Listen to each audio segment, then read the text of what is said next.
Margaret Warner takes the story from there. So what did the leaders accomplish and what remains to be done? For more on that, we turn now to Zanny Minton-Beddoes, economics editor of The Economist magazine. And Zanny, welcome back. As we heard, there weren't a lot of specifics coming out of Brussels, at least not so far, though they're still meeting. But what, if anything, did these leaders resolve? Well, the answer is that we really don't know yet, because as your report said, they are still talking, and we haven't had any final details. But I think the tone of your report was absolutely right, that what appears, they promised that there would be a comprehensive solution to this crisis, and what seems to be on the table is rather short of that. They needed to make progress on 4 fronts. First of all, creating a firewall around countries like Italy and Spain that are embattled but not insolvent, and that meant boosting the firepower of the European rescue funds.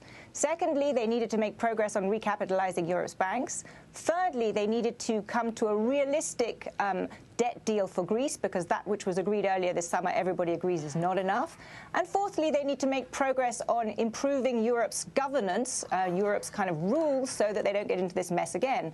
And the question is, how much progress will they end up making on all of those 4? And it seems from what's sort of dribbling out, and let me repeat, we simply don't know yet what the final thing will be.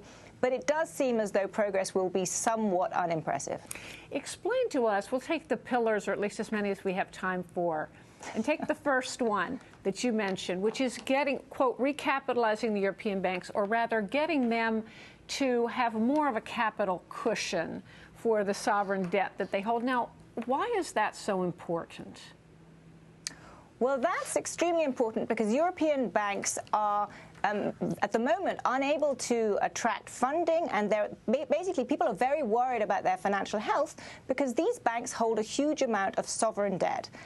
And the sovereign debt, people are worried about the ability of the governments in Europe to repay that sovereign debt, and that's caused a lot of concerns about the European banks. And so this is why these problems are very interlinked. If you recapitalize the banks, you obviously put them in a stronger position. But until you create a firewall around the sovereigns, which makes clear that they won't default, then actually no amount of bank recapitalization is enough. So I would kind of put these 4 things that they have to do in a slightly different order, and I would say the single most important thing is to bolster Europe's rescue funds so that they can create this firewall around countries like Italy and Spain.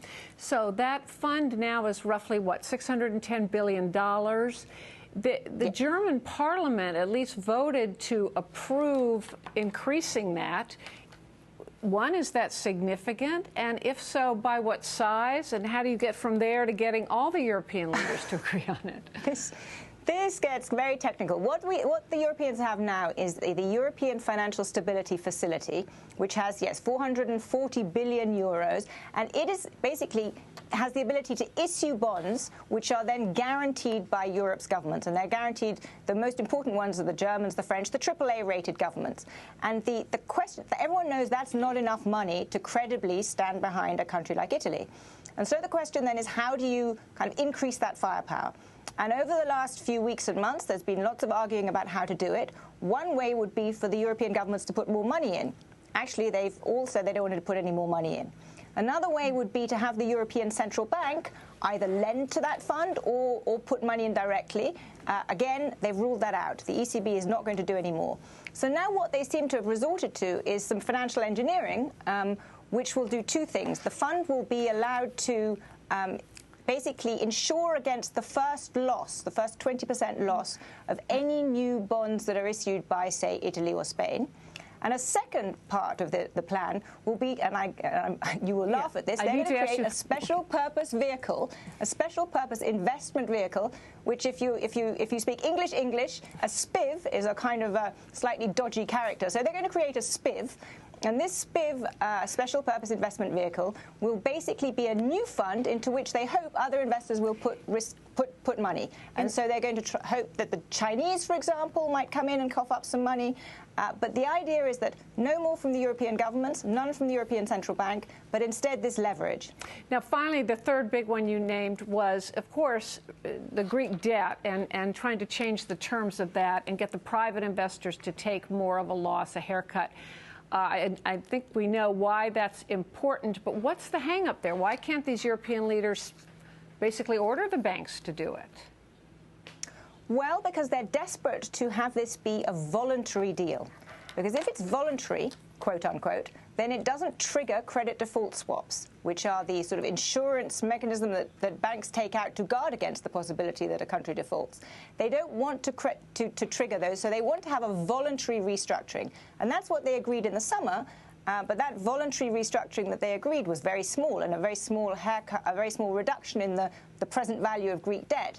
Now the new numbers have shown that Greece needs a much, much bigger debt reduction, and the question is how far can they push the bankers to agree a voluntary one, or will they say, take it or leave it, you have to do a much bigger one? And that's really where there's a lot of argument still going on amongst European politicians, because some are terrified of doing a forced one.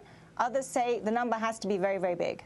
Well, I guess a lot more argument to come. Zanny Minton-Beddos, thank you so much. My pleasure.